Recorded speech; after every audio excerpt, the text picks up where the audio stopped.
সুন্দরবন মানে লঞ্চে চড়ে বিশাল জলরাশিতে ভেসে বেড়ানো, প্রচুর খাওয়া দাওয়া, বিভিন্ন বন্যপ্রাণী ও পাখির হদিশ পাওয়া, ম্যানগ্রোভ বন দেখা ও সর্বোপরি রয়্যাল বেঙ্গল টাইগারের দেখা পাওয়া। তবে কেউ যদি বাঘ দেখার আশায় সুন্দরবন বেড়াতে যান তবে 95% ক্ষেত্রে হতাশ হতে হবে। পশ্চিমবঙ্গ 2022 সেন্সাস অনুযায়ী এখানে প্রাপ্তবয়স্ক বাঘের সংখ্যা মাত্র 101। তবে যদি আপনারা প্রাকৃতিক সৌন্দর্য উপভোগ করতে চান তবে অবশ্যই সুন্দরবন ঘোরা উচিত। প্রকৃতি এখানে আপনাকে বিমুখ করবে না। সুপ্রভাত। আজ 28/11/2024 সকাল 7টা। এক্সপিডিশন ডায়েরিজ অফ অভিজিতের এই সুন্দরবন সিরিজে আপনাদের সকলকে স্বাগত জানাই। এই সফর আমরা করছি সুন্দরবন গ্রিন ট্যুরিজমের সাথে। কলকাতার ইন্ডিয়ান মিউজিয়াম গেটের সামনে আমাদের রিপোর্টিং টাইম সকাল 8টা থেকে 8:30। পৌঁছে দেখলাম বাস অপেক্ষা করছে এবং আমাদের কিছু সহযাত্রীরাও সেখানে অপেক্ষা করছেন। সকাল 9টায় বাস ছাড়ল গদখালির উদ্দেশ্যে। মাঝখানে পিসি চন্দ্র গার্ডেন গেট নাম্বার 1-এ আরও কিছু সহযাত্রী উঠলেন বাসে। আমাদের বাস নিয়ে গদখালির দিকে রওনা হল। পথে আমরা এখানে দাঁড়ালাম একটু চা খাওয়ার জন্য। পথে আসার সময় আমাদের বাসেই ব্রেকফাস্ট সার্ভ করা হয়েছিল। এখানে চা পর্ব সেরে আমরা রওনা দিলাম। পথে পড়ল মাতলা নদী। আমরা দুপুর 12:30 নাগাদ গদখালিতে এসে পৌঁছলাম। সুন্দরবন গ্রিন ট্যুরিজম আমাদের কাছ থেকে মাথাপিছু 5,500 টাকা করে নিয়েছে, যার মধ্যে খাওয়া, ট্রান্সপোর্ট, থাকা এবং দ্রষ্টব্য স্থানগুলি এন্ট্রি টিকিট সমস্তই ইনক্লুডেড। আমি ওদের ঠিকানা এবং ফোন নাম্বার ডেসক্রিপশন বক্সে শেয়ার করে দেব। আমাদের এই লঞ্চের নাম বাবা সুরেন্দ্র 2। এটা বসার জায়গা এবং খাওয়ারও জায়গা বটে।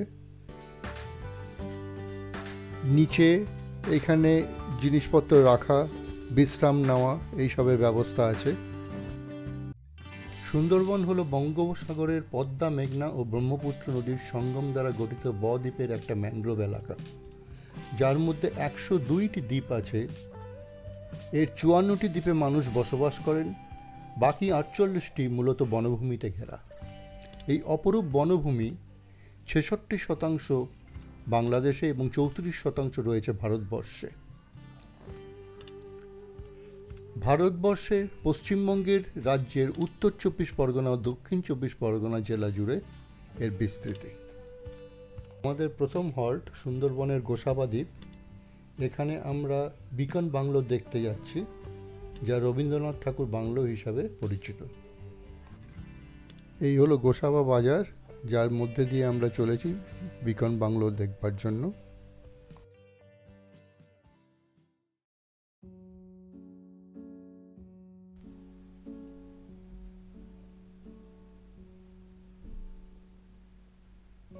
ঢুকতেই দেখা যাচ্ছে রবীন্দ্রনাথ ঠাকুর আর স্যার হ্যামিল্টনের মূর্তি।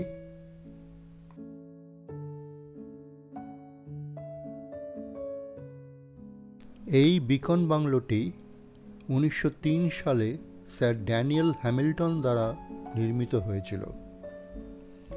স্যার হ্যামিল্টন হলেন একজন স্কটিশ ব্যবসায়ী, যিনি ম্যাককিনন অ্যান্ড ম্যাকেন্সি সংস্থার সাথে কাজ করার জন্য কলকাতায় এসেছিলেন। পরবর্তীকালে তার নজর পড়ে দক্ষিণবঙ্গের বদ্বীপগুলিতে কোম্পানির ব্যবসার জন্য। অবশেষে 1903 সালে তিনি সরকার থেকে 10,000 একর জমি কিনেছিলেন, যার মধ্যে গোসাবা অন্তর্ভুক্ত ছিল। এরপর স্যার ড্যানিয়েল এই অঞ্চল সহ তার অধীনস্থ অন্যান্য দ্বীপগুলোর উন্নয়নে গুরুত্বপূর্ণ ভূমিকা পালন করেছিলেন। 1932 সালে রবীন্দ্রনাথ ঠাকুর স্যার হ্যামিল্টনের উন্নয়নমূলক উদ্যোগগুলি পর্যবেক্ষণ করতে গোসাবা আসেন এবং বাংলোটিতে অবস্থান করেছিলেন। সেই থেকে বাংলোটি রবীন্দ্রনাথ ঠাকুরের বাংলো হিসাবে পরিচিতি পায়।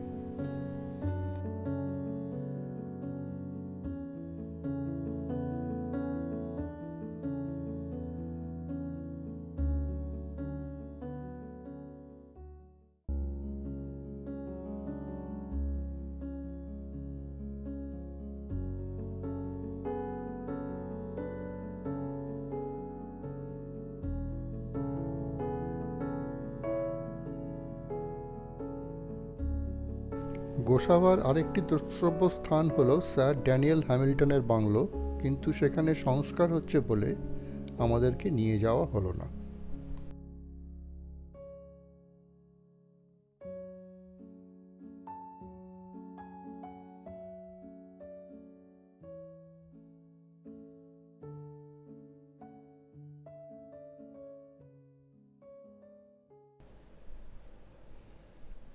রবীন্দ্রনাথ ঠাকুর বাংলো দেখে আমরা আমাদের পরবর্তী গন্তব্যস্থলের দিকে এগিয়ে চললাম। এই হলো দুর্গাদুয়ানি নদী, যা হলো বিদ্যাধরী এবং গোমদীখাল নদীর সংযোগকারী একটি খাল।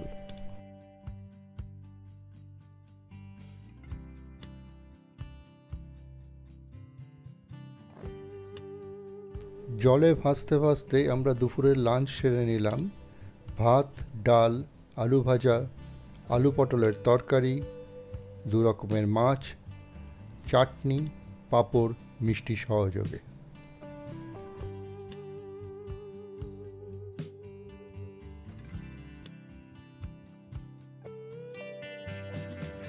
মধ্যাহ্নভোজ সেরে অলসভাবে প্রাকৃতিক সৌন্দর্য উপভোগ করতে করতে আমরা এগিয়ে চললাম আমাদের পরবর্তী গন্তব্যস্থলের দিকে।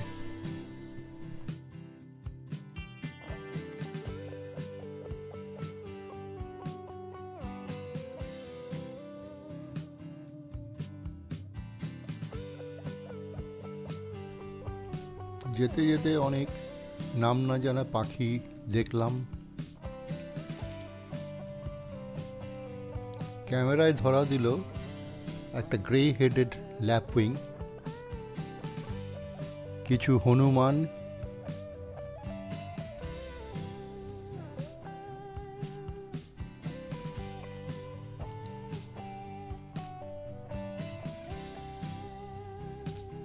এবং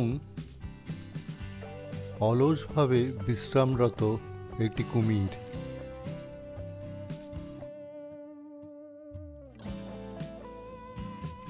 এই সব দেখতে দেখতে আমরা এসে পৌঁছালাম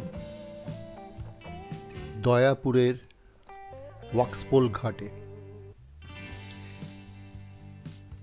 এখানে লঞ্চ এসে দাঁড়ালো আমাদেরকে বনবিবির মন্দিরে নিয়ে যাওয়ার জন্য। সুন্দরবনের বসবাসকারী মানুষজন বাঘের হাত থেকে রক্ষা পেতে বনবিবির পূজা করে। লোককাহিনীতে বলা আছে, বাড়িঝাতি গ্রামে ধনাই ও মানাই নামে 2 মধু সংগ্রহকারী ভাই বসবাস করত।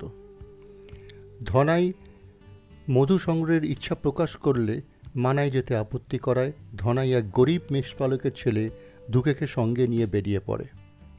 কেন্দুয়াখালীর চরে পৌঁছে তারা ডাকাত দক্ষিণ রায়কে উপঢৌকন দিতে ভুলে যাওয়ায় 3 দিন তারা মধু সংগ্রহ করতে পারেনি। তৃতীয় রাতে দক্ষিণ রায় স্বপ্নে দেখা দিয়ে তাদের নরবলির নির্দেশ দেয়। লোভী ধনাই মধুর বিনিময়ে দুকেকে ফেলে রেখে চলে যায়। বাঘের ছদ্মবেশে দক্ষিণ রায় দুকেকে হত্যা করতে গেলে সে দেবীকে স্মরণ করে। বনবিবির নির্দেশে তার ভাই জঙ্গলি দক্ষিণ রায়কে পরাজিত করে। পরাজিত দক্ষিণ রায় গাজী পীর বাবার আশ্রয় নেন এবং তার মধ্যস্থতায় বনবিবির হাত থেকে রক্ষা পান। বনবিবির আদেশে দক্ষিণ রায় দুকেকে প্রচুর মধু ও ধনসম্পত্তি দিয়ে গ্রামে ফেরত পাঠান। এই লোককাহিনীটি সুন্দরবনের মানুষের জীবন এবং প্রকৃতির মধ্যে বিদ্যমান সম্পর্ককে তুলে ধরে। এখানে একটি শিব মন্দির ও বজরংবলীর মন্দিরও আছে। মন্দির দর্শন করে আমরা এসে পৌঁছলাম পাখিরালয়। এখানে আমাদের রাতের আস্তানা হোটেল আইকনে করা হয়েছে।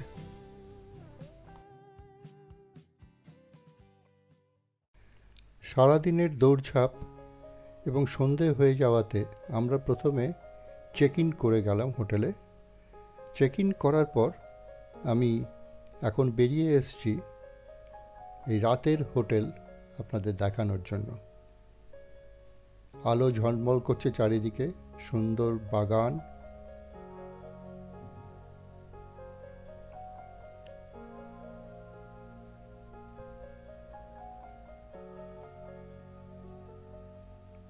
সামনে একটা আর্টিফিশিয়াল পন্ড করা আছে।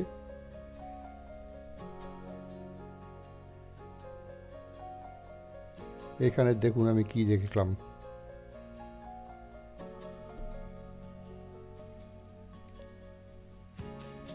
এখন হোটেলের ভেতরের দিকে যাচ্ছি। এখানে এখন স্থানীয় লোকনৃত্যের পরিবেশনের প্রস্তুতি চলছে। চলুন ভেতরটা একটুখানি ঘুরে দেখি। এই হলো হোটেলের ভেতরে, এই হচ্ছে খাবার জায়গা, বেশ বড় জায়গা। এখানে বসে টিভি দেখার ব্যবস্থাও আছে। চলুন আমাদের রুমটাতে যাই। রুম মোটামুটি ঠিক আছে, ডবল বেডের খাট, একটা ওয়ার্ড্রপ, এসি, ফ্যান, প্রমাণ সাইজের আয়না। আর বাথরুমটা দেখাই। বাথরুমে কোমোড, শাওয়ার, বেসিন, গিজার সবেরই ব্যবস্থা আছে। আইটিনারি অনুযায়ী স্থানীয় লোকনৃত্যের আয়োজন করা হয়েছে হোটেলের লবিতে নিচে। তো সেখানে এখন আমরা সবাই বসে তা দেখছি।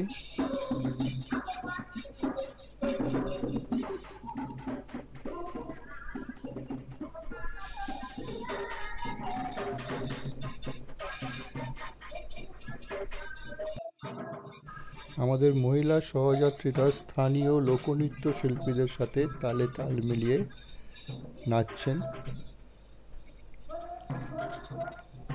পর আমরা রাতের ডিনার সেরে যে যার ঘরে গিয়ে শুয়ে পড়লাম। সুন্দরবনে আমাদের দ্বিতীয় দিন। চান সেরে আমরা বেরিয়ে পড়লাম আজকে আমরা সুন্দরবন ঘুরে দেখব আরও।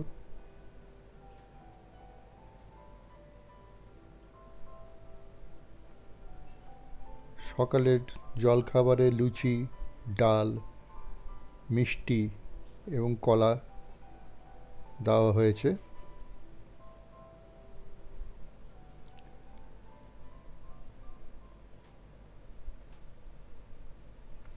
এখন আমরা সজনেখালিতে এসে নামলাম। সজনেখালি ওয়াইল্ড লাইফ স্যাংচুয়ারি আয়তনে 362 বর্গ কিলোমিটার, মাতলা ও ঘুমদি নদীর সঙ্গমস্থলে অবস্থিত। এখানে বিভিন্ন ধরনের জলচর পাখি, হেরন, দাগযুক্ত হরিণ, বন্য শুয়োর, ওয়াটার মনিটর লিজার্ড, কুমির এবং পরিযায়ী পাখি আছে। গাইড সাহেব বললেন যে এখানে দুটি রেয়ার স্পিসিসের কচ্ছপ আছে যা ভারতবর্ষের আর কোথাও নেই, এবং এখানে 3টি কুমির একটি জলাশয়ে আটকে রাখা আছে। এটা একটি সুভিনিয়ার শপ, এখানে লোকাল মধু পাওয়া যায়। এখন আমরা ঢুকছি এই অ্যাকুয়ারিয়াম। এই যে কচ্ছপ দেখছেন এটিকেই বলছে, এটাই রেয়ার স্পিসিসের সেই কচ্ছপ।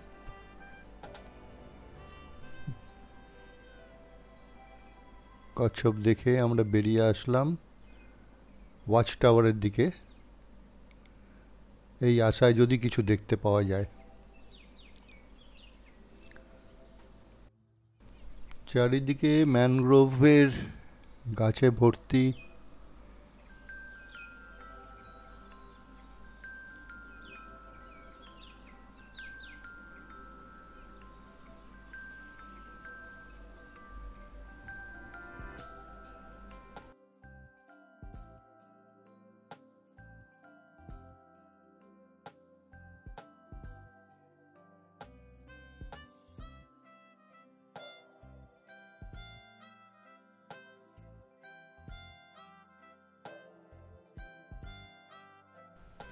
এই হলো সুন্দরী গাছ।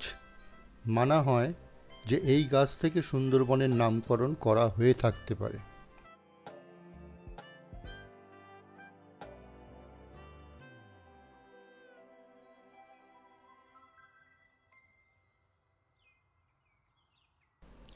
সজনেখালি ওয়াইল্ড লাইফ স্যাংচুরি দেখে আমরা আমাদের পরবর্তী গন্তব্যস্থলের দিকে এগিয়ে চললাম।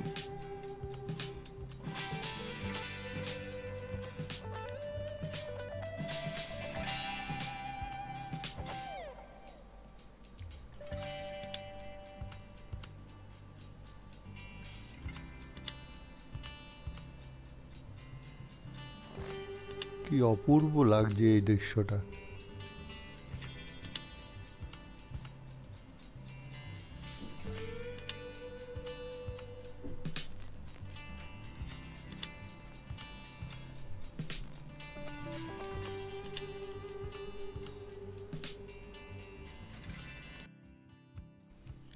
আমাদের লঞ্চ এগিয়ে চলেছে সুদর্ণখালি ওয়াচ টাওয়ারের দিকে।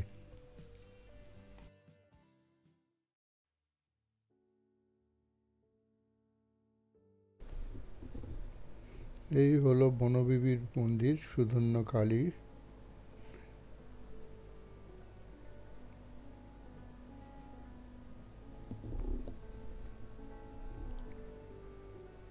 এখানে রাখা আছে ম্যানগ্রোভ ফরেস্টে যে সব গাছ পাওয়া যায় সেই গাছের সব স্পেসিমেন, যেমন কৃপা, পাশুর, খলসি, পেয়ারা বাইন, গেওয়া। খলসি গাছ থেকে সব থেকে উৎকৃষ্ট মধু আসে, ওর ফুল থেকে উৎকৃষ্ট মধু উৎপন্ন হয়।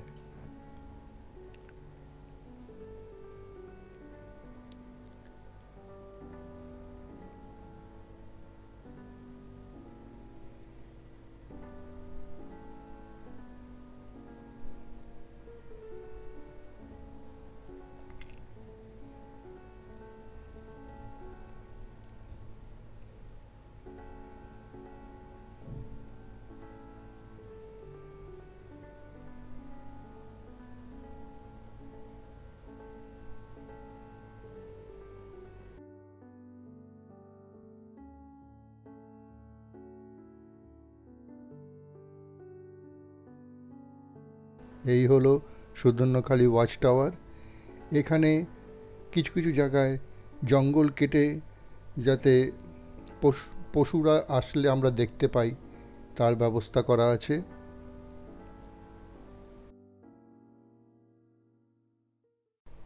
সুদর্ণখালি ওয়াচ টাওয়ার দেখে আমরা বেরিয়ে পড়লাম আমাদের পরবর্তী গন্তব্যস্থলের দিকে। সামনে দেখুন মাটির ওপর শিকড় বেরিয়ে আছে, এইগুলোকে বলে নিউম্যাটোফোর্স বা ব্রিদিং রুটস। এর সাহায্যে গাছ অক্সিজেন নিয়ে বেঁচে থাকতে পারে এই জলাভূমিতে। সুন্দরবনের দিনে দুবার জোয়ার ভাটা হয়। গাছগুলো লক্ষ্য করে দেখবেন যে গাছের নিচে তাদের কাণ্ডতে জলের দাগ। এই দাগ থেকেই বোঝা যায় যে কতটা অবধি জল ওঠে জোয়ারের সময়। আমরা এখন এই খাড়িতে প্রবেশ করলাম। এখানে বন্যপ্রাণী দেখার একটা প্রবল সম্ভাবনা আছে। দেখা যাক যদি কিছু দেখতে পারি আমরা। হ্যাঁ, একটা বন্য শুয়োর দেখতে পেয়েছি, জানি না ক্যামেরায় সেটা ধরা যাচ্ছে কিনা। আর খুব দূরে একটা হরিণ দেখতে পাওয়া যাচ্ছে।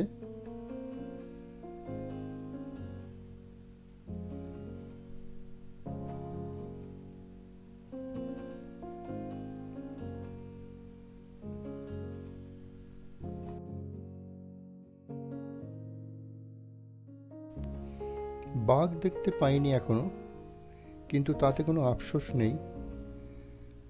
প্রকৃতি এত সুন্দরভাবে সাজিয়ে রেখেছে এই সুন্দরবনকে, সেই দেখতে দেখতেই সময় কেটে যাচ্ছে। বৃষ্টি শুরু হয়েছে, অপূর্ব লাগছে চারিদিকটা। আমরা আস্তে আস্তে এগিয়ে চলেছি পাঁচমুখানির দিকে। পাঁচমুখানি হচ্ছে 5টি নদীর সঙ্গমস্থল, পদ্মা, মেঘনা, ভৈরব, মধুমতি আর হুগলি একসাথে একত্রিত হয়ে বঙ্গোপসাগরের দিকে মিশে গেছে। অবাধ জলরাশি, তার মাঝখানে আমাদের ছোট লঞ্চ ভেসে চলেছে। এই করতে করতে আমরা পৌঁছে গেলাম আমাদের পরবর্তী গন্তব্যস্থল দোবাঙ্কি। এখানে দেখুন বেশ কিছু হলুদ কাঁকড়া ঘুরে বেড়াচ্ছে, ছোট্ট ছোট্ট একদম।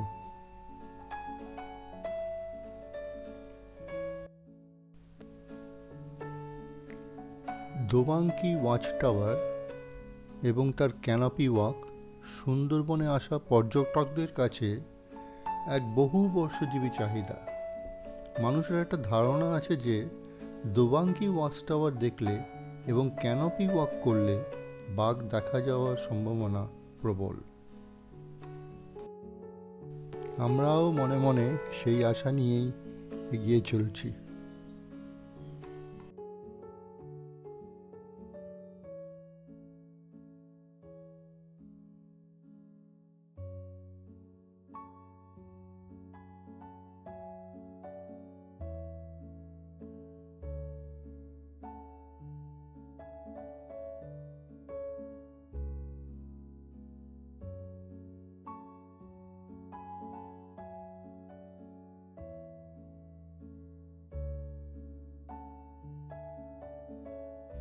দূরে একটি হরিণ দেখা যাচ্ছে, ঘাস খেতে ব্যস্ত, সবাই দাঁড়িয়ে গেছে দেখার জন্য।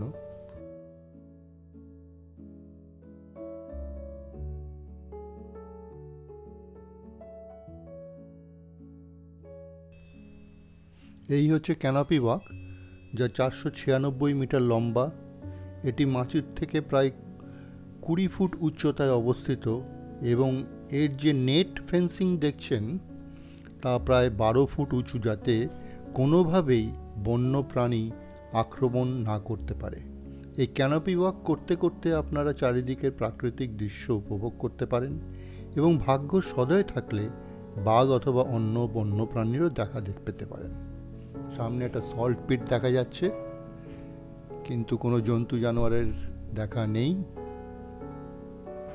কিন্তু অপূর্ব লাগছে। অল্প অল্প বৃষ্টি পড়ছে চারিদিকে। এই মিষ্টি জলের পুকুরের পাশে একটি হরিণ এবং অসংখ্য পানকৌড়ি দেখলাম।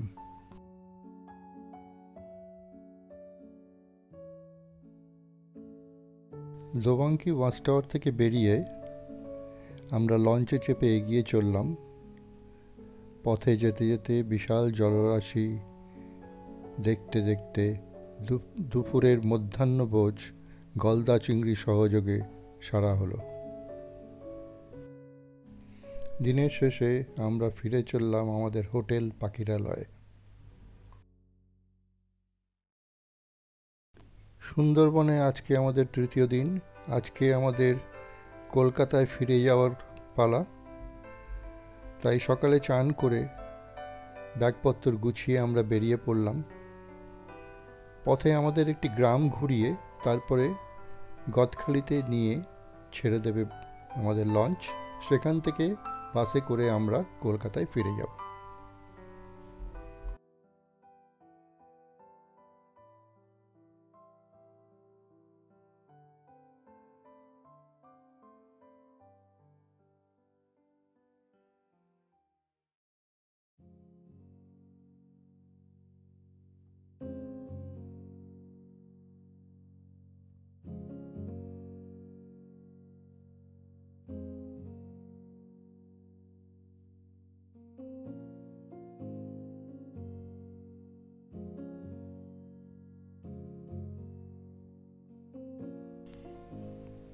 লঞ্চ আমাদের নিয়ে আসলো এই গ্রামটিতে।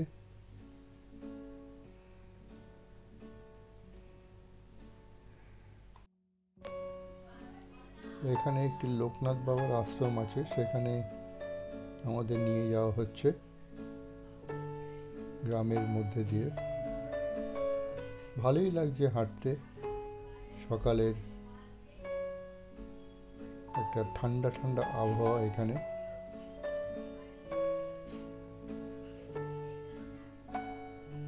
চারিদিকে ধান ক্ষেত, ধানে পাক ধরছে, খুবই সুন্দর লাগছে দেখতে। শান্ত নিরিবিলি জায়গা।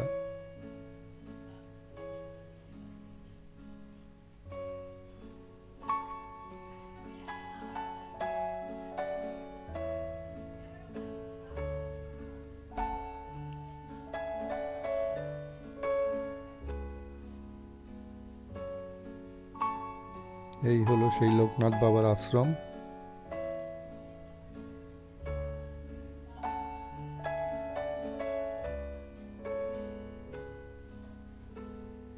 আশ্রম দর্শন করলাম। আশ্রম দর্শন করে আমরা আবার ফিরে গেলাম ঘাটে। সেখান থেকে লঞ্চ আমাদের নিয়ে এগিয়ে চলল গদখালির দিকে। আজকের এই ভিডিওটি এখানেই শেষ করলাম।